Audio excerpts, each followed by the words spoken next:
Welcome to the Shaker Show. Et boum les gars, bienvenue sur un nouvel épisode du Shaker Show, le premier podcast court et efficace qui vous parle de toute l'actualité du CrossFit et de l'entraînement fonctionnel en général. Et on fait cet épisode spécial quelques jours avant les CrossFit Games avec celui qui va être mon comparse pendant une semaine. Vous le connaissez, vous l'adorez, vous le redoutez. C'est moi. Ça va quoi, Eli? C'est une nouvelle. Ouais, ça va gros, ça va. Ton pote a fini juste, je te rassure, il a fini de prier. Parce qu'un mec qui prie depuis 2 heures à côté, là, ça commence à m'inquiéter, j'avoue. C'est vrai, je ne donnerai pas la confession de cet individu, mais il m'a dit que sa prière quand même dure longtemps. Et j'ai dit, peut-être qu'en ce moment on a beaucoup à se faire pardonner, alors du coup ça a dû faire un peu durer les prières. Trêve de blagues douteuses, parce que c'était vraiment... À cause de toi, on va devoir annuler le podcast. Après, là on va embarquer dans l'avion, on va à New York pour commenter les Games. Et je pense que ça vaut la peine de jeter un petit coup d'œil sur les WOD entre guillemets qui sont déjà sortis. Il y en a déjà pas mal. T'en as 5 qui sont sortis. Donc c'est quand même intéressant, je pense, de les analyser. On est toujours en vidéo là? C'est une excellente question. C'est une question que je suis en train de poser et la réponse est oui. Donc ça, tous les gens vont pouvoir se rendre compte à quel point ce podcast il est vraiment bien organisé. Ouais, c'est ça qui est drôle. Bon, laisse-moi tenir la caméra parce que toi je crois que t'es en souffrance là. Ça, t'as un petit retour, donc là c'est ce que la caméra elle filme pour ceux qui verront ce podcast, il faut ceux qui l'entendront. Ah bah voilà, là c'est bien, t'as un bon cadre toi. T'as pratique ce genou. Genou, c'est mes genoux de rugbyman ça. Ah bah ça tient choc. Bon du coup, pour revenir un petit peu sur les WOD des games, avant de parler des WOD des games, je sais pas si tu as pu avoir l'opportunité d'écouter le podcast de Dave Castro. Il a été interviewé par Kofi Pods and WOD. Ça te dit quelque chose? Ouais, bah ça me dit quelque chose parce que le mec de Coffee Pods and Walls, il a fait le broadcast du French en anglais. Et non, autant j'ai bien regardé les reviews, autant ça je l'ai pas vu. Mais tout le monde m'a dit que c'était cool. Bah écoute, moi j'ai écouté le podcast d'une heure, je sais pas si vous avez pu le faire, mais vraiment pour le coup c'était un podcast super intéressant. Et je trouvais que Dave Castro il donnait vraiment, il parlait vraiment nature. C'est comme s'il était bon, il est toujours un petit peu comme ça, mais là c'est comme si tu étais avec lui sur une discussion un dimanche midi autour de la table et il parlait sans demi-mesure, donc c'était vraiment bien. Le truc cool du coup pour revenir sur les games, c'est qu'il vraiment cette année, ce qu'il a dit, c'est qu'il voulait vraiment faire des choses très classiques CrossFit, que des WOD basiques. C'est pour ça qu'on va retrouver dans la programmation, notamment sur l'individuel Event 5 où ils ont un rep max back squat. Donc bon, c'est un exemple, mais simplement pour redire que même, tu vois, à un moment, l'intervieweur lui a demandé s'il allait avoir un WOD surprise le jeudi soir, etc. Il a dit, cette année, on reste sur des choses vraiment basiques, reste simple. On veut revenir sur des classiques du CrossFit. On veut remettre la méthodologie au centre de la compétition. Donc ça va vraiment être cool. J'ai hâte de voir un petit peu ce que ça va donner avec les athlètes qu'on a cette année. Surtout que cette année, il y a du lourd. Je pense aussi qu'un des trucs qui quand même fait que on va pas péter les plombs en termes d'originalité, c'est bon, il y a quand même eu malheureusement l'accident de l'année dernière, donc d'avoir quand même une volonté de faire reset. Et puis c'est un peu la nouveauté encore aujourd'hui, mais on change de lieu, on va à Albany. Je sais pas si tu as vu quelques images, tu vois, de l'enceinte. C'est une patinoire là. Exactement. Et donc bon, une patinoire, c'est un floor particulier, mais ça veut aussi dire que je pense on va travailler énormément en indoor. Et donc mine de rien, ça limite aussi un peu les capacités de faire des trucs. C'est clair. Du chapeau. Parce que nous qui programmons pour les French, quand tu programmes, tu as toujours cette obligation de t'adapter au lieu que tu vas avoir. Et cette année, ils ont pas. C'est vrai qu'effectivement, comme tu l'as dit, ils n'ont pas l'air d'avoir énormément d'espace pour pouvoir travailler. Donc ça va vite limiter. Du coup, c'est un patinoire. Je crois que c'est une salle de hockey, si je dis pas de bêtises. Donc le floor, elle est pas non plus énorme en termes de distance. Donc ça doit être, à mon avis, c'est un peu plus petit qu'à Madison, si je dis pas de bêtises. À voir en vrai, mais à mon avis, le floor, il va être un peu plus petit. On avait visité, de toute façon, pour le French, des fois des différentes enceintes, dont des patinoires. Après, je pense que, ou du moins j'espère que ça va être un petit peu comme ce que nous on a visité, c'est-à-dire que sur les terrains de hockey, souvent c'est vachement abrupt, les gradins. Et donc, par contre, ça c'est cool, c'est que peu importe là où tu es placé, tu vas bien voir. Ouais, ça c'est comme les stades de foot anglais. Tu as l'impression d'être sur le terrain. On peut taper du coup un petit coup d'œil sur la prog, parce qu'il y a déjà des WOD qui sont sortis, et notamment du coup un WOD le jeudi, ce qui sera sans doute le WOD numéro 1, 4 time, 4 miles de run, 3000 mètres de row et 2 miles de run à nouveau, avec du run qui devrait se faire en extérieur de ce que j'ai vu, donc c'est pas complètement plat. Qu'est-ce que tu penses toi, de cette épreuve-là? Je pense que ça va être bien cardio. Déjà, il faut se rappeler que le miles, c'est pas un kilomètre. Donc 4 miles de run, c'est pas 4 km de course, c'est 6 km 400. Donc ils vont démarrer avec 6 km 400. Donc ça va commencer à causer un petit peu. Et ensuite, ils vont avoir le rameur. Et ensuite, ils vont repartir sur le miles avec une distance un peu plus courte. Donc ça va se terminer sûrement, je vais pas dire en sprint, mais ça va se terminer sur quelque chose d'intéressant. Je vois que tu es en train de regarder le WOD Jerry. Nous, on l'a déjà programmé pas mal à la boxe, qui ressemble très fortement à celui-là. Je pense que tu veux en parler peut-être. Ouais, non, c'est juste pour dire, effectivement, pour moi, si on a un retour sur la méthode, je pense quand même qu'il y a des petites références cachées. Et que donc là, effectivement, c'est sans doute une référence cachée au Hero de Jerry, qui est 1 mile de run, 2 km de rameur, 1 mile de run. Et je te rejoins sur l'idée que le fait d'avoir une distance plus courte, ça va permettre sur les 2 miles de course, de voir les mecs se pousser malgré la fatigue. Mais je serais pas surpris que de base, ce WOD dans l'idée de Castro, c'est un mix entre le WOD de Jerry et un triple 3. L'idée de faire genre 3 miles, 3 km, 3 miles. Et que c'est en le testant qu'ils se soient rendu compte que c'est sans doute mieux de faire un schéma de rep descendant pour que les mecs ils se poussent un peu sur la fin. Il manque juste les DU pour les triple 3, mais vu qu'il y a des DU l'après-midi dans l'autre entraînement. C'est ce que je veux dire dans la structure, tu vois, genre 3 exercices entre guillemets cardio qui s'enchaînent, même si en l'occurrence là c'est un couplet par couplet. En tout cas c'est cool, parce que moi j'aime bien quand il y a de la course comme ça. C'est pas une distance trop importante, je veux dire, ils vont pas leur faire un semi-marathon ou des épreuves où ça va vraiment dans les extrêmes. Là, ça reste quand même un peu moins de 7 km. Ensuite, ils repartent sur 3000 mètres de rameur. Et ensuite, ils terminent du coup avec 3 km de course à pied. 3 km à leur niveau, c'est quelque chose où ils vont aller très très vite. Donc ça va être un entraînement qui va être intéressant, surtout si c'est le premier. Après, je suis pas sûr que ce soit le premier parce qu'il n'y a pas marqué Event 1 sur le site. Donc il y a une probabilité qu'il y ait un autre event qui tombe avant. Mais en tout cas, le 2, c'est sûr, c'est celui avec les wall walks et tout ça. En tout cas, la première preuve quand même, c'est quoi? C'est 45 minutes? Attends, je suis en train de calculer. Je disais 5 km, 20 minutes. Là, ils ont 7, donc ils en ont à peu près. 30. Ouais, ils vont peut-être faire 30. Ensuite, 3 km. 3 km, 1 km, c'est 3,30. Ça va être entre 10 et 12, tu vois. Ouais, voilà, c'est ça. Et ensuite, ils repartent sur les 3 km derrière qui vont durer 4. Allez, 10 à 15, ouais, plutôt proche, à mon avis, 13-14, quoi, si c'est les bonnes distances. Parce que ça fait 7 minutes au miles. Ça fait 30, 40 et peut-être 13 derrière, tu vois, peut-être 50 à 55 minutes. Ouais, après, il faut penser aussi, c'est quoi le parcours? Parce que si, connaissant Dave Castro, tu vois, il aurait pu faire un 7 miles. Moi, je connais pas du tout Albany, c'est quoi, si c'est montagneux ou pas. Mais ça pourrait être un 7 miles, enfin les miles là, il pourrait aller, enfin pas 7 miles, excuse-moi, 6 miles, il pourrait être fait dans un décor qui est, peut-être que les premiers miles, ils sont dans un truc qui monte, etc., etc. Et peut-être que les 2 autres miles, ils sont sur un terrain plat, tu vois, c'est assez intéressant. C'est peut-être pour ça. Je t'avoue que c'est pas notifié là pour l'instant où est-ce qu'il court. J'ai des petites infos que je peux pas trop partager. Ne fais pas renvoyer. mais en attendant, en ce qui concerne la course à pied, en attendant, je pense en vrai que ce qu'il y a d'intéressant, c'est juste de filmer ça, par exemple, pas un truc, mais de bien comprendre que voilà, s'il y a des endroits où il y aura les spectateurs, qu'ils ont parlé de ce qu'on appelle le Jennings Park, c'est quand même qu'il y a de fortes chances que la course à pied se fasse dans ce truc-là.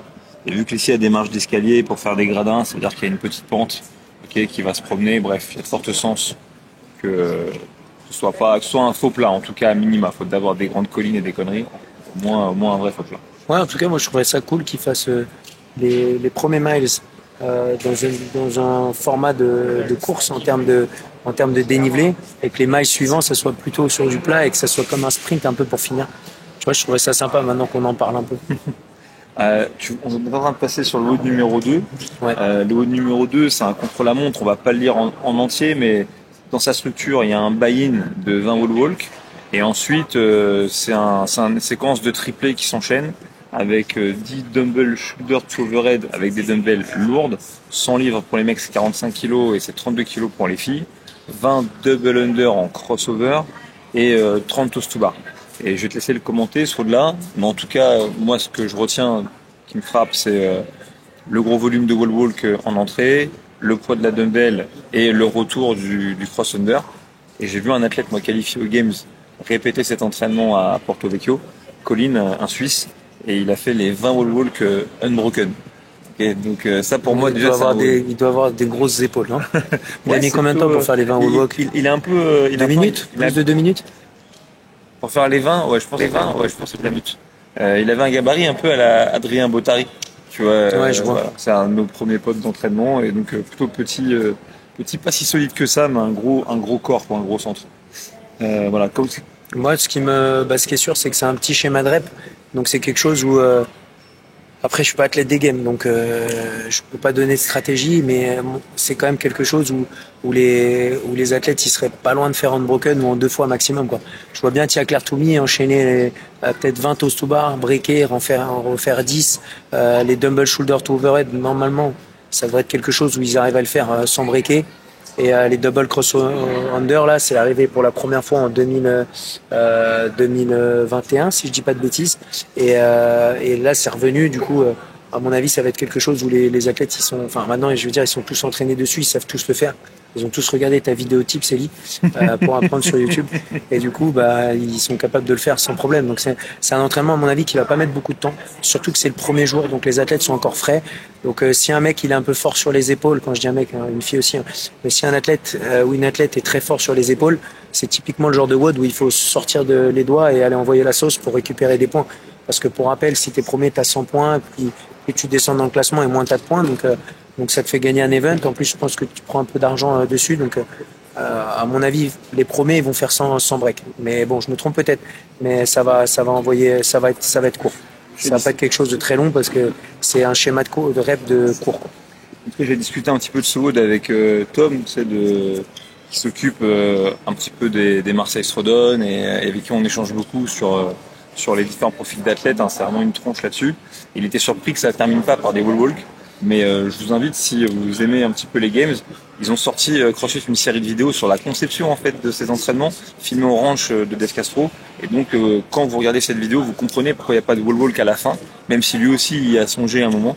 C'est simplement parce que pour que sur le floor, ça ait du sens de voir qui est devant, qui est derrière, que ça n'ait pas besoin de retourner, faire les wall walk. Et donc c'est pour une question de lisibilité. Pour le public et que le WOD est structuré comme ça, je pense que c'est important parce que même nous, quand on veut partager ce que c'est que le CrossFit, on a envie de dire tiens, regarde, il y a les championnats du monde qui sont diffusés sur YouTube et il y a un blond et un ex-brun qui vont commenter et si les gens ils comprennent pas ce qui se passe, c'est délicat. On peut pousser un peu, on n'a pas encore d'infos sur le WOD numéro 3. On ne sait pas quand est-ce qu'il va intervenir, est-ce que c'est le jour 1 ou le jour 2, mais en tout cas le WOD numéro 4, lui qui est supposé arriver le samedi, il est connu. Et moi, c'est jusqu'à présent mon WOD préféré. 5 tours pour le temps, de 300 mètres de course, 12 deadlifts à la fat bar, ça a son importance, à 150 kg pour les garçons et 197 kg pour les filles, pardon, je crois que c'est 220 pounds, et 30 mètres de marche sur les mains, donc 100 pieds. Ça fait 30 mètres. Ouais, c'est ça. Et du coup, ça aussi, je l'ai testé ce week-end celui-là. T'as fait à la fat bar? Alors, j'avais pas de fat bar et j'ai changé d'autres paramètres. Donc, c'est-à-dire que j'ai fait 5 tours de 300 mètres de course, 12 deadlifts à 130 kg.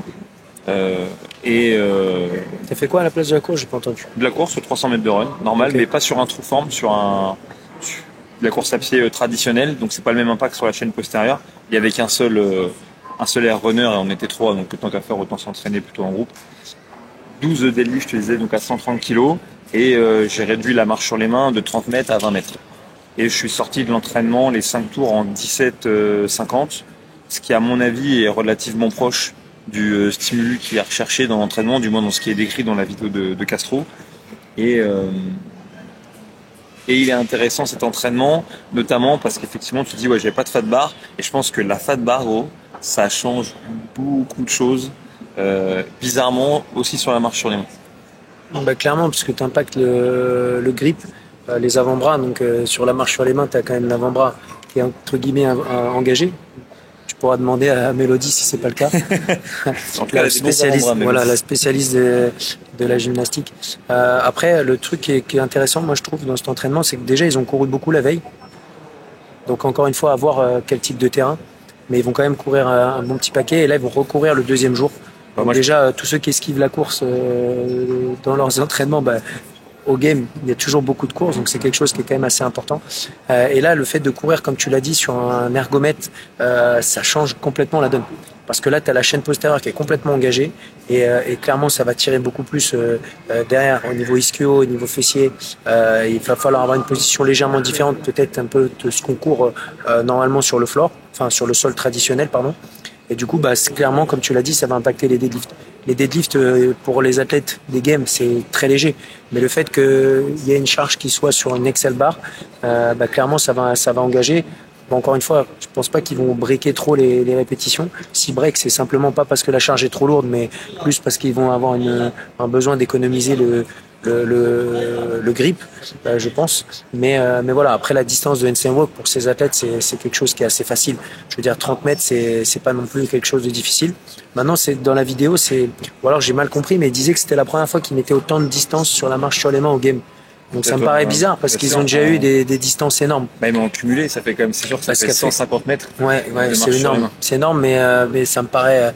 Nous, une fois, on avait fait au French un 100 mètres, quoi. Donc, je veux dire, et c'était il y a super longtemps. Et ça paraissait normal pour les athlètes, donc à voir. Après, c'était pas en cumulé, mais les 30 mètres, du coup, ils vont faire 2 fois 15 mètres, je pense, dans le floor. C'est l'une des questions, c'est-à-dire, ok, ce sera des sections de combien?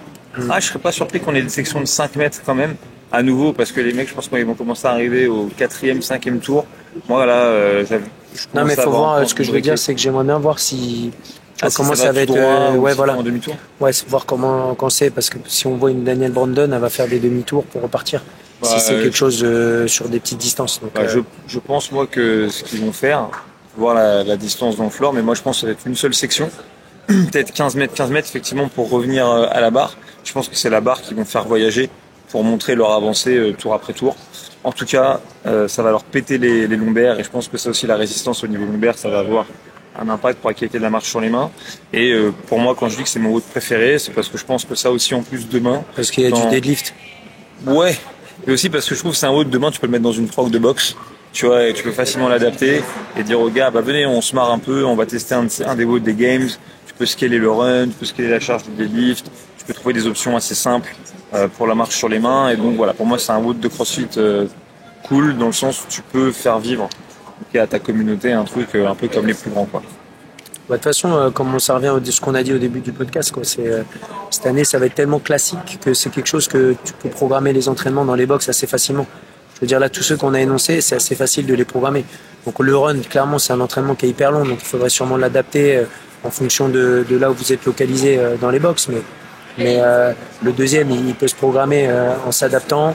Celui-là, on peut l'adapter et le programmer.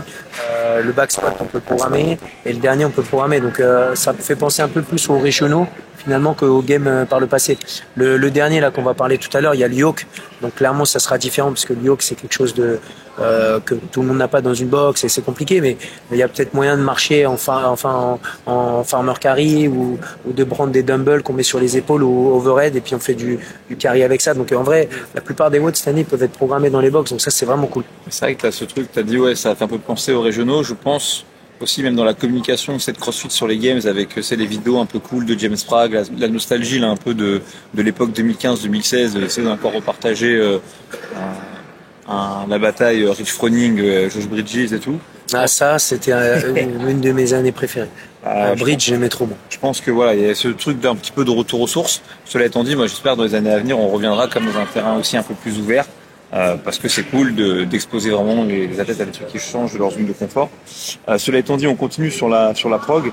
Et donc, le WOD numéro 4 est sorti, mais c'est pas le seul sur la journée numéro 2. Sur la journée numéro 2, il est aussi prévu, du coup, une épreuve de force. Et il se trouve que c'est, du coup, un RM au back squat. Et ça fait longtemps, qu'on n'a pas squatté lourd, au CrossFit Games. Ben, c'est l'année où il y a eu le CrossFit Total, je pense. Il y a eu 2 fois CrossFit Total dans l'histoire des Games. 2018, parce que c'est l'année où j'ai jugé moi, donc je me rappelle très bien. Parce qu'il y avait Willy, il avait fait le CrossFit Total, je me souviens le voir faire. Exactement. Et moi j'avais jugé à l'époque Tia Claire. Donc, mais elle était Norep, il me semble, sur le shoulder press. non, je rigole. Tu confonds avec Camille. Ah oui, Camille Leblanc, elle faisait quoi, un rebond là? Ah oui, elle faisait boum. Elle faisait un petit rebond, mais une nouvelle fois, c'est intéressant, c'est que c'était pas interdit. En fait, c'est pas que c'était pas interdit, c'est qu'elle a posé une question d'une certaine manière. Moi, j'étais présent au brief. La personne qui a répondu à cette question, je pense qu'elle a un peu passé à côté de son sens véritable. Et donc, involontairement, ça a ouvert une porte et une brèche, elle s'est engouffrée dedans. Et du coup, ils ont dû ensuite recadrer un petit peu les choses. Donc, pour moi, c'était vraiment intéressant. Je me suis dit, ouais, en fait, c'est comme dans la police. En fait, dans les explications, il faut vraiment tout clôturer. Sinon, les mecs, ils te mangent. Et donc, quoi qu'il en soit, ouais, effectivement, CrossFit Total avait déjà eu lieu ensuite en 2020, après cette année-là en 2018, on n'a pas vu de squat lourd, genre tout seul, depuis l'overhead squat. Tu te rappelles, on y était ensemble en 2014 CrossFit Games à Carson. Ok, Rich Froning. Ouais, c'était le deuxième event après la plage le matin. Yes, et vraiment c'était un gros face-off. Comment il s'appelle ce grand athlète là qui a même fait, je crois, Hackenbruck. Et ils sont envoyés des punchs et tout sur Twitter, c'était assez drôle. Et ils avaient fait une vraie bagarre. Allez voir sur les archives de CrossFit, des CrossFit Games. Vous pouvez retrouver cet event, Tennis Stadium, Carson. Ça envoie la sauce. Mesdames, chers passagers, tous ensemble, soyons vigilants. En application de plan Vigipirate Jean attentat, nous vous invitons à signaler toute situation dangereuse ou anormale en contactant le 17 ou le 100. Mais il y avait le mec qui priait. Un truc anormal. Je pense qu'il faut que je le dise. Le mec qui priait. Bah ouais, mais il avait la carte du bon parti. La carte du parti où si tu pries, ça va. Censuré. Moi, je m'en fous parce que j'ai la carte de tous les partis. Mais c'est vrai que ça durait longtemps. Moi, j'ai oublié mon porte-carte. Okay. Et ben voilà, donc maintenant on peut reprendre le podcast. Et donc si on revient aux résultats du coup des CrossFit Games, bah, en 2020, ça peut nous donner une idée un peu de ce à quoi s'attendre. Celui qui avait remporté et qui risque de remporter encore cette année, sans peut-être le CrossFit, enfin l'épreuve de back squat en tout cas, bah, c'était Jeffrey Adler. Il avait sorti notamment un back squat à 470 pounds, donc ça fait genre peut-être quoi, 210 ouais, je crois que c'est 200, ça. 200. Je vérifie. Non, c'est peut-être que 200. 470 divisé par 2, ça fait 235, 235 moins 10%. Ah si, peut-être 210. T'inquiète, je peux pas tester, ça va, t'es trop lent. Je suis plus rapide que ton Google. Et le plus lourd, ça avait été, cela étant dit, sur le back squat, Matt Fraser qui avait fait 492. 213, il a fait du coup. Tu vois.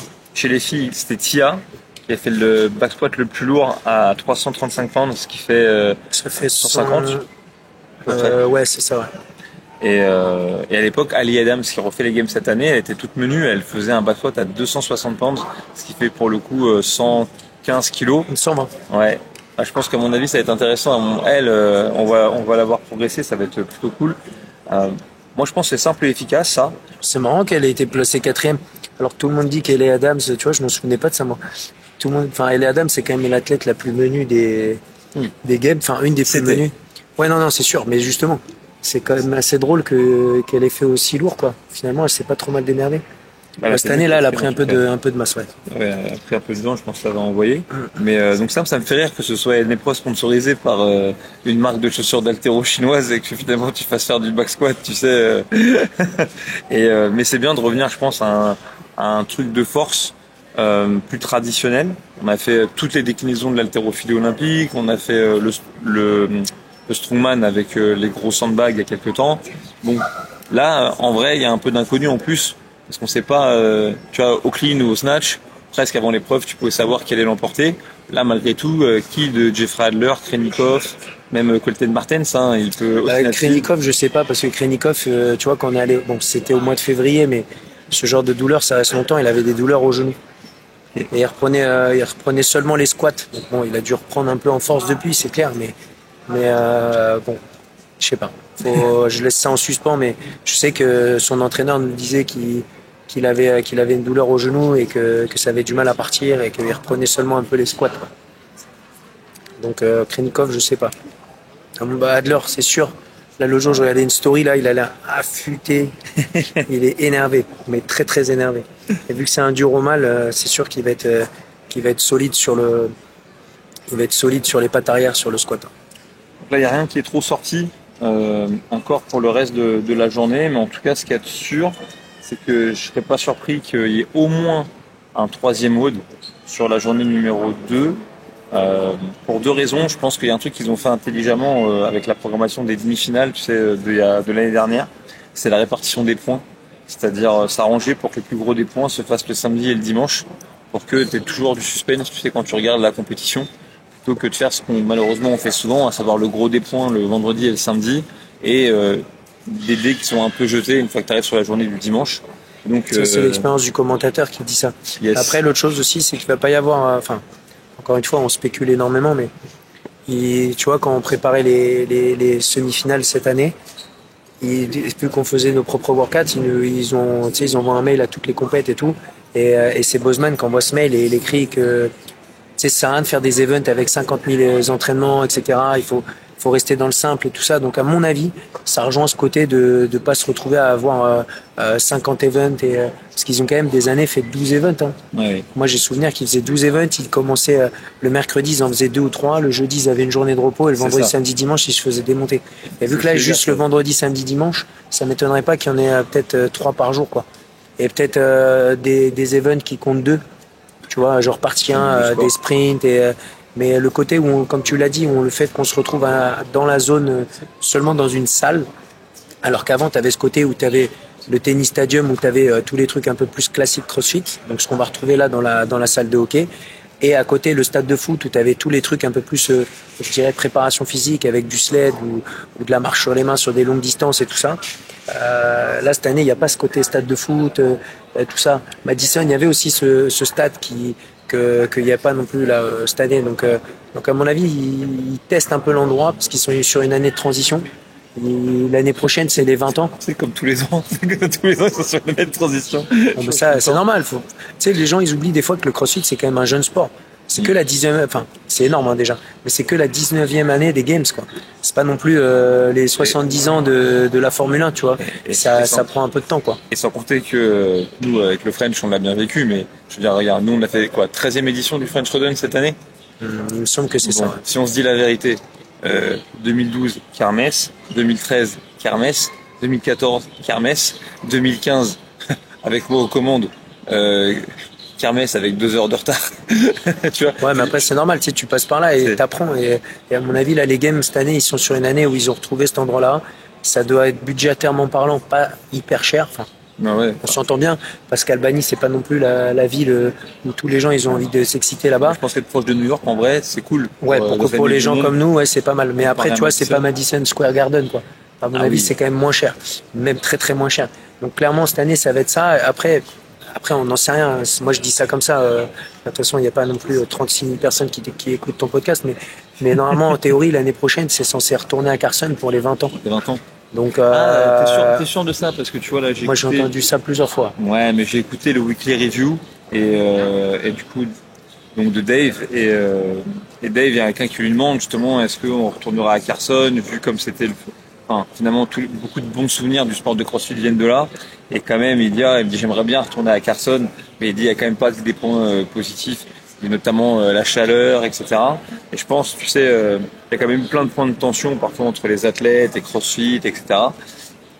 Et la chaleur, ça a parfois été un sujet, tu sais, avec le Murph, puis même ça avait des problèmes logistiques. C'est-à-dire que moi, j'ai encore vécu ça aux athlètes battle cette année. Quand t'exposes du métal au soleil, avec vraiment chaud, finalement, les barres, elles brûlent, ça occasionne de la petite bobologie qui n'est pas supposée être. Et j'ai quand même l'impression que le fait de se mettre dans des salles aussi de spectacle, ça aide à 2 choses. Ça aide déjà à avoir des conditions, malgré tout, un petit peu moins pénibles pour les athlètes, pour leur permettre finalement d'exposer quelque part leur plein potentiel.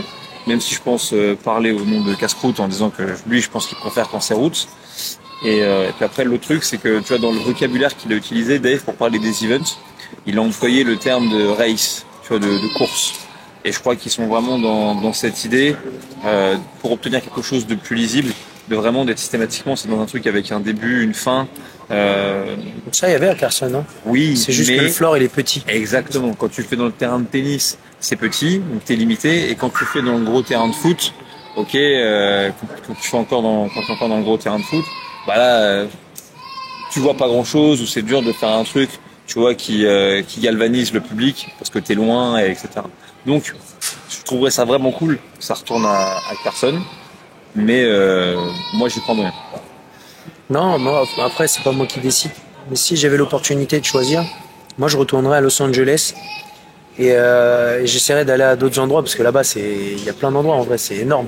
Il n'y a pas que le stade de foot et tout ça et aller dans une salle de spectacle comme tu disais, mais je retournerais sur les lieux de Los Angeles et je ferais un event, juste un event. Enfin, c'est après facile à dire, plus difficile à faire parce qu'il faut emporter le matos et tout ça, mais juste un event à Carson un peu en mode anniversaire. Comme dans les 10 ans où ils avaient envoyé les mecs le matin prendre l'avion et ils avaient fait tout le truc à Santa Cruz, quoi. Est-ce que tu prends un rig hélico comme à l'ancienne et tu sais, un truc en étoile là et tu fais Amanda, parce que vous me rappelez pas, mais dans les premiers games, les rigs, enfin du moins le rig, je me semble, c'était vraiment un rig hélico un peu en étoile. C'est pas un hélico, je pense que c'est un Again Faster. Ah, possible. Je pense que c'est un Again Faster et Rogue. Bah non, Rogue, ils ont fait à partir de 2007, je crois, ils ont construit. Ah ouais? Ouais, je pense qu'ils sont là depuis le début. En tout cas, c'est marrant parce que j'ai vraiment ce souvenir de ce truc un peu en étoile. Il y a en étoile, ouais. Et ils font un mandat et Jason, il tombe sur Jason Calipa, il tombe sur le juge ou le caméraman, je me souviens plus. Mais moi, personnellement, c'est ce que je ferais. J'irais à LA juste pour le côté anniversaire et j'irais dans un autre endroit qui est plus plus adapté au game de 2026, quoi. Mais je garderai un petit côté vintage en allant faire une séance et un WOD là-bas. Après, le risque aussi, c'est s'ils allaient là-bas pour les games, c'est de perdre un petit peu tout le charme qu'il y a eu avant et le côté historique en faisant des games, mais peut-être moins bien. Enfin, je sais pas si tu vois ce que je veux dire. Tu vas essayer de refaire un truc qui a déjà eu lieu, mais finalement le faire un peu raté, quoi. Ouais, mais ça nous parle à nous, parce que nous, on regarde les games et même on s'est déplacé aux États-Unis pour les voir en direct, toi depuis 2013 et moi depuis 2014. Mais la vérité, c'est qu'aujourd'hui, la grande majorité des pratiquants de CrossFit et même les gens qui écoutent le podcast, eux, souvent leur culture du sport de CrossFit, elle se limite à leur temps de pratique.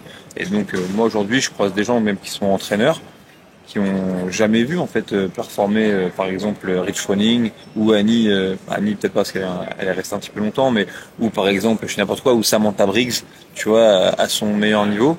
Et donc en fait je pense que ça c'est un truc, ça nous parle à nous, et donc nous on aurait un élément de comparaison, mais en fait je pense que les autres personnes, eux, ils le vivraient pas comme ça. C'est un peu, tu te rappelles qu'on avait été la première année à Madison et on avait croisé un mec, un Français, qui me disait alors ça se passe bien tes games. J'ai dit ouais non, je préférais Carson et tout.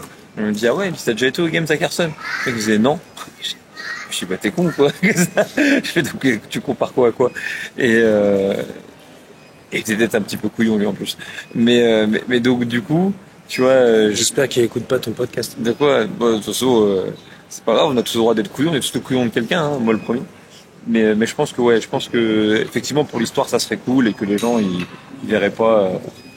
Ils seraient pas comme nous. Ce serait une petite minorité qui pourrait comparer. On parle rapidement du coup du dernier event avoir été officiellement publié, par l'équipe des Games. Tu connais la charge ou pas? Alors je connais pas la charge et elle est pas indiquée, d'accord, sur le site des Games. Tu cliques dessus. Ah il me prend pour un amateur. C'est quand il me prend pour un amateur. Mais j'ai cliqué moi. Je clique. Là tu es sur une demi-fenêtre. Oui mais là regarde, c'est bon, t'es content? Il n'y a pas les charges. Il n'y a pas les charges. Il fait aucune confiance. On dirait ma meuf, il me fait aucune confiance. Et il a raison. 3 petits points. Et il a raison. Donc du coup, quoi qu'il en soit, donc 50-40 calories sur l'éco-bike. Pareil, 30 mètres de yoke carry. Donc à nouveau, le fait que sur cette distance, tu peux te dire, ça va être le même type de floor plan, sans doute que la marche sur les mains. 30 déficit handstand push-up. Il faut voir le déficit. Ouais, quoi est-ce qu'ils vont le faire? Est-ce que c'est des parallèles? Je sais que des fois le déficit, je sais qu'il y a une année au game, le déficit de la finale, il s'est décidé le matin. Et c'est un bon ami à moi qui était juge, qui avait fait le test pour Castro, quoi, parce qu'ils étaient pas sûrs. Et en vrai, des fois c'est bien de pas tout annoncer avant, parce qu'en vrai tu peux un peu adapter au jour le jour, pas au jour J, mais dans le sens où des fois tu prends en compte que les mecs sont morts. Et s'ils sont vraiment morts, bah t'adaptes un petit peu ta programmation, quoi. Donc sans changer la programmation officiellement, juste d'adapter le déficit. Donc peut-être ça part de là ou c'est juste pour pas dire. Mais en théorie, déficit de base, c'est les parallèles. Maintenant, c'est les parallèles avec un amat au sol, les parallèles avec un amat et un disque. Ou est-ce que c'est le déficit avec les blocs ROG là, tu vois les petites briques. parfois les mecs ils utilisaient comme bench à Wodapalooza, je crois que c'était ça. Et du coup les briques ils ont t'as les mains qui sont à plat, du coup t'as moins le côté les parallettes c'est plus pour les mecs qui sont très forts en triceps, alors que là t'as un peu plus le côté je dis pas que les épaules elles travaillent pas sur l'autre, mais moi par exemple je sais que je suis moins fort en triceps, donc je suis moins bon sur les parallettes ou sur les anneaux, alors qu'un mec comme Johnny, un coach de Louvre 1 qui a des bras qui sont plus gros que mes cuisses, lui il est très fort là-dessus parce qu'il a des gros triceps, du coup c'est super facile pour lui de pousser. Champion du monde de ring handstand push-up. Ouais, franchement pour le coup il est très très fort là-dessus. Et écoute, après la structure, c'est une structure en aller-retour quoi, donc Kaleko, Yoke-Carry, Deficit handstand push-up, Yoke-Carry, Kaleko. Je t'avoue que j'ai hâte un petit peu de voir la fin. Tu sais, quand les mecs ils vont startiner les 50 cales des cobayes, qu'ils auront sans doute quelques mètres de course à faire, où ils seront incapables de courir, ça va faire des beaux finishes. Après, je t'avais dit, 50 et 40 cales, c'est quand même des volumes relativement conséquents dans le sens où, je veux dire, on va pas se retrouver avec un moment sans doute à la Team Paulson où vraiment tout d'un coup le mec il déboîte les cales. Je pense quand même que ça va être un pace un peu plus lent. Mais je me demande aussi le floor plan, comment est-ce qu'il va être. Est-ce que vraiment on va pas avoir un petit finish, tu vois, il y aura peut-être 2 éco-bikes aussi. Ah, sur le floor, ouais, c'est pas impossible. Je veux dire, ils vont pas forcément retourner sur le même. Donc c'est le dernier WOD, en tout cas celui-là qui a été présenté. Mais c'est pas forcément le WOD final.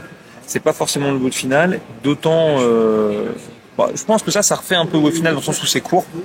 Mais la finale, il l'annonce jamais avant. Parce que la finale, t'as le côté où c'est Dave Castro qui l'annonce, tout ça. Et puis, oublie pas aussi que dans une des stories de Games, un post, pardon, ils ont mis le pegboard. Ouais. Donc, le pegboard, c'est quand même un putain d'engin. Franchement, le pegboard, c'est putain de bien. Mais je pense pas que ce sera, tu vois, je pense pas que ce sera le WOD de la finale. Ah non, j'ai pas dit ça. Et je vais te dire pourquoi. Parce que tu parlais dans la weekly review de Dave. Donc il parle du pegboard. Il dit qu'il a trouvé un nouveau moyen entre guillemets de l'implémenter dans la programmation et il dit que d'après lui de toutes les épreuves des games, cette épreuve-là avec le pegboard sans doute la plus dure des épreuves des games, et on va pas se mentir quand même, le WOD final en général c'est pas celui qui passe pour le plus challengeant, tellement les mecs sont cramés. Pas toujours, sauf l'année où il a mis le pegboard pour la première fois et les mecs étaient pas prêts, ils ont explosé. Après au game traditionnellement il y a toujours un truc nouveau. Donc est-ce que c'est ce truc-là qui est nouveau cette année? Il fait quoi? Du pegboard lesté? Ils font pegboard où ils tirent un truc au sol? Ça peut être intéressant. Faudrait faire attention quand même sur le gaufre. Mais pegboard où tu tires un truc accroché à toi ou je sais pas. Ça peut être aussi un pegboard horizontal ou de le mettre vertical pour avoir du coup obligé de travailler qu'à la force des bras et sans pouvoir t'aider du support. À la Ninja Warrior. Ouais, un peu. Je pense en vrai, moi je pense que ce qui va se passer c'est surtout que le volume va être petit. De pegboard, des fois on faisait 3, 4, 5 reps, le volume va être petit et que donc ça va permettre que les mecs soient vraiment efficaces, que ça grimpe, que ça parte sur autre chose, etc. Je pense que c'est dans ce sens-là qu'il peut-être l'implémente différemment. Et ensuite, si on parle un petit peu de la prog et de ce qui pourrait encore être mis à l'intérieur, je crois que sans trop de surprise. Les mouvements d'haltéro déjà. Voilà, il y a notamment rien qui ressemble à du snatch. Le mouvement d'haltéro et t'as pas de. Pas de suspendu. Voilà, j'allais dire, ouais, c'est ça que j'allais dire. Tu m'as copié. Le up, muscle up. Alors du coup, en réfléchissant... Par contre, la journée 2, les mecs, ils vont ramasser parce qu'ils ont le deadlift lourd avec sa barre et le back squat le même jour. Peut-être qu'on pourrait imaginer... Ça t'arrache le cerveau. Je sais pas ce qu'on pourrait imaginer sur la numéro 2. Moi, sur la 3, après, ils vont peut-être le faire. Hein. Moi, j'ai pas la science infuse, mais il y aura... S'ils mettent de l'haltéro, moi, je le mettrais en hang, quoi. Parce que là, la chaîne postérieure avec le deadlift, le run et le back squat, ça va charger, quoi. Bon, après c'est les game athlètes donc oui, je pense que ça reste toujours un peu différent. Je sais pas s'ils seront dans le genre de constellation. Le mec là on dirait Samuel L. Jackson. Tu sais, si tu peux filmer vite fait, hein, c'est drôle. Mais pas moi. Mais c'est même pas qui est Samuel L. Jackson. Mais non, voyons le mec, le Renoir stylé habillé en jaune avec une casquette de golf. Oh là là. Oui, ça c'est la. Si, je sais qui c'est, mais il y avait un Renoir juste en face. Pour dire la vérité. Ok. Bon. Mais moins stylé que Samuel L. Jackson. Bref. Moi, je préfère Denzel. Il ressemble pas non plus à Denzel Washington. Bon, quoi qu'il en soit, j'arrête de dire des salades. Et donc, juste pour dire, dans la programmation, qu'est-ce qui pourrait manquer? Potentiellement, de l'haltéro. Du run. Pas du run, c'est sûr que non. En tout cas, du muscle up, de l'haltéro.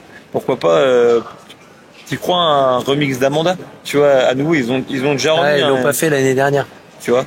Moi, je pense qu'un espèce d'Amanda, ça pourrait complètement rentrer dans la prog du muscle-up et du snatch quand on voit ce qui n'a pas été fait. Je pense que ça marcherait bien. Et ensuite, par exemple, le pegboard, je vois bien mélanger avec un truc du genre, sled pull avec la corde, tu vois, par exemple, ou un truc un peu Visuel. ouais, visuel, tu sais, ou genre déplacement de sac de sable dans une brouette, enfin un truc un peu brut de décoffrage, quoi. Tu vois, vraiment un WOD, pas un WOD de grand technicien, hormis pour le fait de grimper sur le peg. Voilà. Et ben écoute, je pense qu'en vrai, alors qu'on est à 10 minutes d'embarquer pour les USA, c'est impeccable. Le timing est parfait, mais on tenait vraiment à vous partager un petit peu ce temps-là. J'espère que le sera acceptable et que vous aurez pu profiter du petit loup qui apparemment a pas trop envie de prendre l'avion depuis tout à l'heure, mais qui ne subit aucune maltraitance. Apparemment, il est à côté de toi.